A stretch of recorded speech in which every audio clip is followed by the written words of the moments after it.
I joined Tinder out of boredom and loneliness. It was last year when things started to settle down after the chaos of the pandemic. I'd used Tinder once before and met some decent people. Nothing extraordinary. But the last time I used the app turned out to be the last time I'll ever use a dating app again. I met this girl named Amber, a blonde. She seemed alright at first, which is why I agreed to meet her. I thought she was cute, and I longed for a connection. But little did I know, things were about to take a terrifying turn. We've all heard horror stories about meeting strangers online, but we often brush them off, thinking they won't happen to us. Well, that's what I thought, until that day. Instead of going out for dinner or a movie, she insisted on coming to my house. I made up an excuse, mainly because my house was a mess and I wanted to get out myself. But she insisted we meet at my place, and foolishly I gave in. Looking back, it should have been a red flag, but I was too captivated by her beauty and my own loneliness. She knew it and used it to her advantage. I reluctantly agreed and prepared my house, cleaning up and getting myself ready.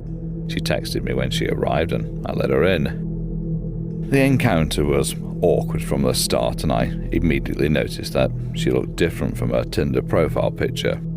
I wasn't sure if I was overthinking it or not, so I didn't say anything to avoid being rude.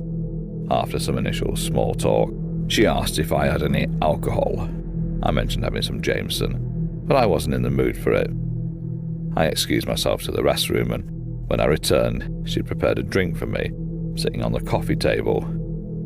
Feeling pressured, I ended up drinking that drink after a few beers.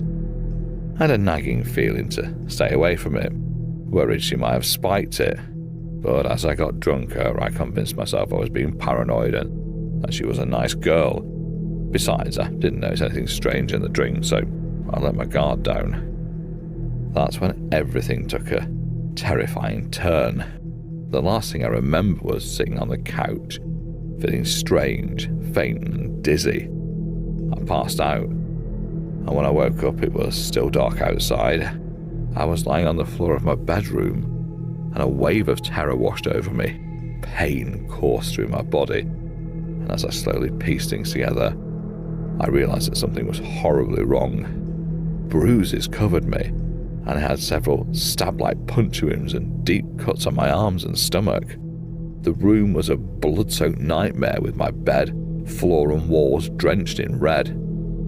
Panic set in, and I frantically searched for my phone to call the police, only to discover that it was stolen, along with my TV, jewellery and a large sum of money from my safe. My house was in a shambles. Windows shattered, rooms were vandalised, and it seems like someone else was involved in this sickening act. I caught sight of myself in the mirror and broke down. It felt surreal, almost unbelievable. I managed to find an old phone, connected to Wi-Fi, and called a friend on FaceTime, desperately waiting for the police to arrive. It took them about 20 agonising minutes. I provided all the information I could to the police, including locking into my Tinder account on the old phone, but she'd already unmatched and deleted her account. I doubted it would have made a significant difference anyway, because I was likely catfished. The culprits were never caught. I moved to a new house a few months ago, and though I still have some fear, it's not as overwhelming. I've installed security cameras and an ADT security alarm system, a precaution I highly recommend to everyone. It could save your life. A few years ago, I made a decision that led me into a terrifying situation. It happened when I was 18, just after graduating from high school. My summer vacation had been uneventful, trapped in a home ruled by my abusive and overprotective father. He wouldn't allow me to have friends or any privacy, making me feel completely powerless. However, I'd recently obtained a phone, which became my only means of escape, especially through the Tinder app. One night, My dad came home extremely drunk, forgetting to take my phone away. It was a rare opportunity and I seized it. I'd been chatting with a guy named Jeff on Tinder for a day and things escalated quickly between us. I confided in him about my terrible home situation and he offered me a way out. He said I was an adult now and didn't have to endure my father's abuse any longer. The idea thrilled and terrified me simultaneously. Jeff suggested picking me up that night, but I wasn't ready for such a drastic step. I wanted to meet him first to gauge if he was trustworthy. I explained my hesitation and he agreed to meet and hang out instead. We set a midnight rendezvous and I emphasised that I had to be back home by 4 a.m. To ensure my safety, I asked him to park on the side of the road away from my house. At midnight, Jeff texted me, letting me know that he'd arrived as planned. I cautiously climbed out of my window and began walking down the driveway. Surprisingly, I didn't see any lights or signs of Jeff's car. Assuming he'd turned off the engine to remain inconspicuous, I proceeded cautiously. However, as I approached, I overheard whispers. The whispers suddenly erupted into chilling laughter, followed by a return to silence. Despite feeling uneasy, I pressed forward, keeping my guard up. I eavesdropped on Jeff's conversation, realising he was speaking on the phone with someone. Strangely, there was no response from the other end. Then the words that made my blood run cold reached my ears. Jeff began boasting to the person on the phone about his plans to rape me, emphasising his intention to prolong my suffering. The sickness I felt was overwhelming, nearly causing me to vomit. I may have made a noise because Jeff fell eerily silent. The idea of fleeing back into the house crossed my mind, but instead I chose to hide. I retreated to a spot in the nearby woods, hoping it would provide temporary safety. Minutes passed without any sound. Finally, I received a text from Jeff asking where I was. I ignored it and turned off the ringer on my phone. Panic set in as Jeff bombarded me with calls and messages. After several attempts, I reluctantly answered, concocting an excuse for why I couldn't meet him that night and suggesting we reschedule.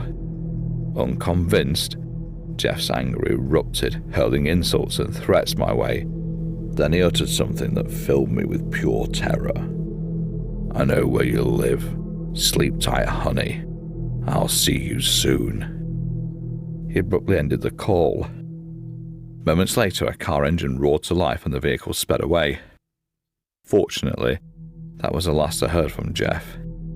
Fearing for my life, I blocked him on Tinder and changed my phone number. The following morning, while my dad was at work, I confided in my grandmother, revealing the horrors of my father's abuse and what had transpired with Jeff. She immediately understood the severity of the situation and came to pick me up. We decided not to inform my father about the incident, as she had always known he was terrible, but never to what extent. Since that day, my life's improved significantly. I found happiness and healing. I'm now in a loving relationship with my girlfriend and working towards getting my own place. Although I attempted to report Jeff to the police, their inability to act without evidence left me feeling hopeless. It's likely that he continues to harm others, assuming Jeff is his real name. Despite the ordeal, I'm grateful for the decision I made to confide in my grandmother. It was a turning point that allowed me to break free from my abusive father's clutches. I'm determined to move forward, heal, and prevent others from falling victim to individuals like Jeff. Don't miss out on all the terrifying stories coming your way. Hit that subscribe button right now to ensure you never miss a moment of the thrills. Trust me, you don't want to miss what's next.